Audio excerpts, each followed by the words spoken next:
चलो आपका बाद में बताते हैं। भाई ने बहुत अच्छा सवाल किया है।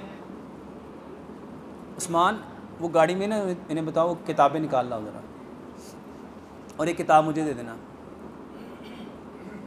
भाई ने सवाल पूछा है, हमारे ख़ानदान में सांस का बड़ा मसला है। मेरे मोहतरम भाइयों, मैंने किताब लिखी है नमाज एंड मॉडर्न मेडिकल साइंस। उसमें मैंने लोगों को बताया है कि असल में नमाज थी क्या, असल में नमाज है क्या, और हमने नमाज को क्या समझ लिया। मेरे मोहतरम भाइयों, अगर हम सिर्फ प्रॉपर तरीके से, कल मेरे पास ना कोई डॉक्टर आए, उन्होंने कहा कि डॉक्टर साहब आपकी बातें ना बड़ी अजीब अजीब होती हैं।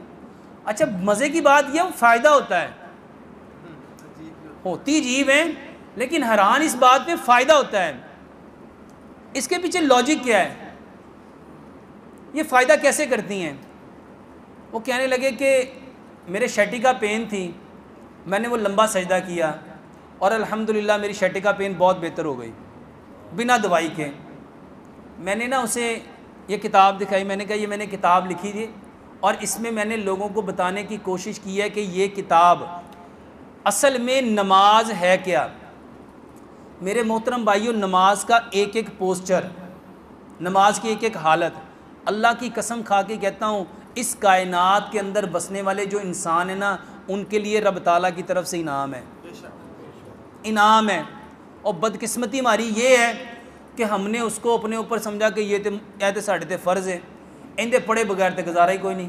अभी मैंने क्या कहा, एक है अपनी मर्ज़ी से मानना और एक है डंडे के ज़ोर से मानना, तो बेहतर क्या है। मेरे मोहतरम भाइयों, ये किताब दिखाइएगा।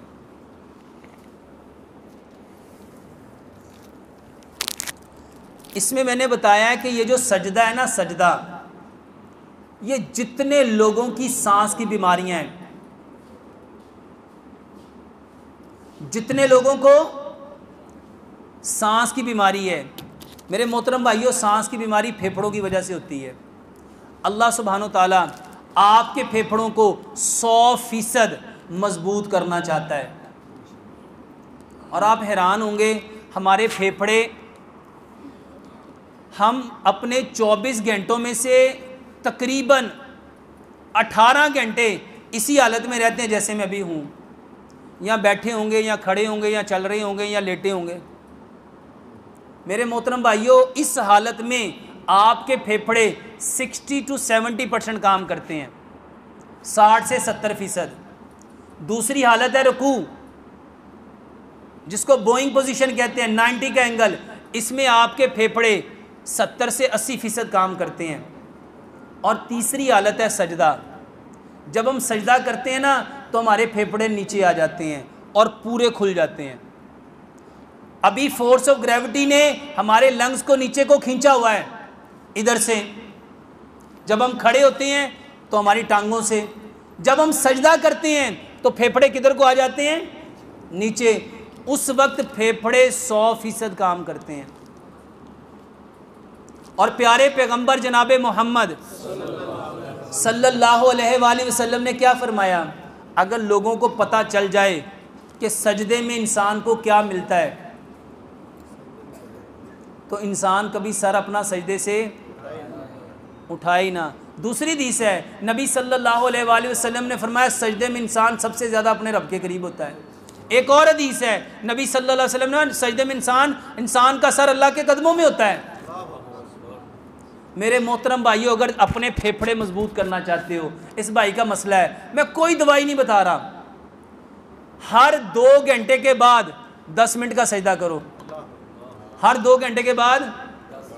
जिन लोगों की खांसी नहीं रुकती, जिनको दमा है, जिनके फेफड़े कमज़ोर हैं, मेरे मोहतरम भाइयों, ये जो पीछे कोरोना के अंदर जिनकी ऑक्सीजन सैचुरेशन, मेरे मोहतरम भाइयों, नीचे आती थी ना, उनको वो किस पोजीशन में लेटाते थे, उनको कहते थे उल्टा हो जाओ, अपनी हिप को ऊपर उठा लो और लंबे लंबे सांस लो, क्योंकि इस हालत में सबसे ज़्यादा आपके फेफड़े ऑक्सीजन इनहेल करते हैं, सबसे ज़्यादा काम करते हैं। तो मेरे मोहतरम भाइयों, लंबा सजदा करो। अब जिसने ज़िंदगी में कभी लंबा सजदा नहीं किया, वो पहले दिन कैसे करेगा। तो मेरे मोहतरम भाइयों पहले दिन 1 मिनट का सजदा कराओ, पहले दिन हर 2 घंटे बाद 1 मिनट 1 मिनट 1 मिनट 1 मिनट, 5 दिन उसको 1 मिनट का सजदा कराओ।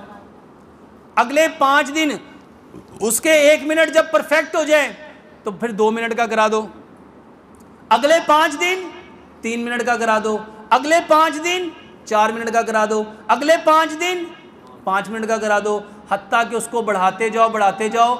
जिस दिन उसके फेफड़े 10 मिनट पे चले गए ना, वो खुद कहेंगे सिर्फ सांस ठीक नहीं हुआ, डॉक्टर साहब मेरा रंग। अच्छा बताओ, जब खून से चेहरे पे आएगा चेहरा साफ होगा कि नहीं होगा?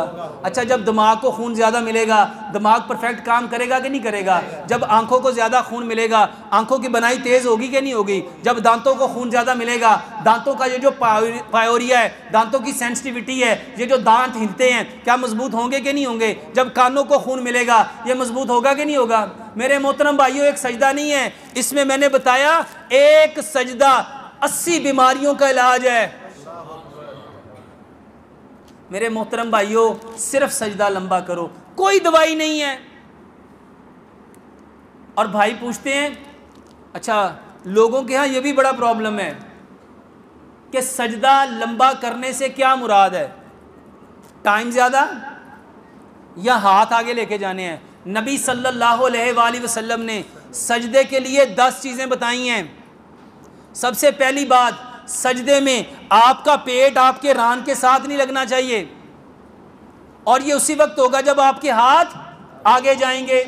दूसरी हदीस, कुत्ते की तरह बाजू मत फैलाओ, कुत्ते की तरह बाजू मत बिछाओ, ये ज़मीन के साथ बाजू लगने नहीं चाहिए।